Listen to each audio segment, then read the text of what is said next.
जेवढा खर्च आहे आंतरपिकात शेतकऱ्याला निघून जातो आणि मेन पीक आपलं 100% मागतं.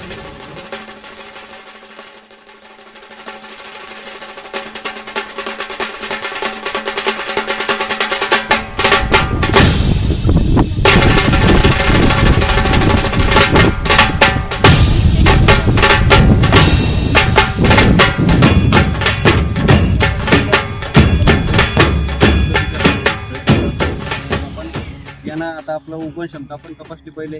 बियाण्याची उगवण क्षमता आपल्याला चांगली आढळली. त्यानंतर आपण आता पुढचा टप्पा असा की आपण पेरणीच्या आदल्या दिवशी किंवा पेरणीच्या दिवशी सकाळी आपण बियाणं जे आहे त्या बियाण्याची बीज प्रक्रिया करणं आपल्या गरजेचे आहे.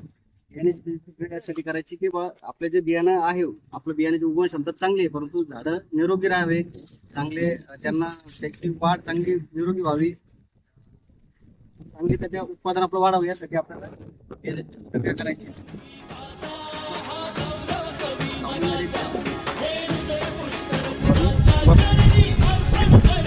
आपण काय केलेलं आहे की आपल्याला अधिक उत्पन्न वाढवण्याच्या दृष्टीने या मातीचा आपण विचारच केलेला नाही की बाई याला काय पोषक आहे, बाई काय आपण विचार न करता आपण वारंवार त्याच्यात जे रासायनिक आहे ते आपण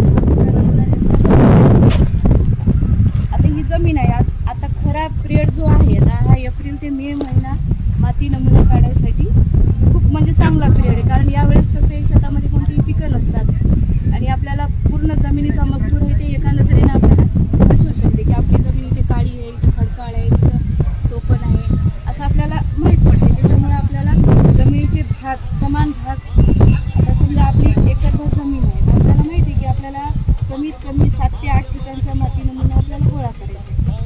तर समजा ही जमीन आहे आपल्याला इथे काही दिसल्या सगळ्या गोष्टी आपल्या अवलंबून राहतात. माती परीक्षण करा आणि याच महिन्यामध्ये तुम्ही आता गेल्याच्या नंतर आपल्या सगळ्यांना सांगा सर्वांना की माती नमुना आपण काढू आणि देऊ. प्रशिक्षण आपल्याकडे होणार आहे. त्या प्रशिक्षणाअंती आपण सुरुवातीला पाहिलं माती नमुना कसा घ्यायचा, कसं जमिनीचं सुधारेल म्हणजे आरोग्य पत्रिकेनुसार आपल्याला खत मात्राची शिफारशी कशा द्यायच्या.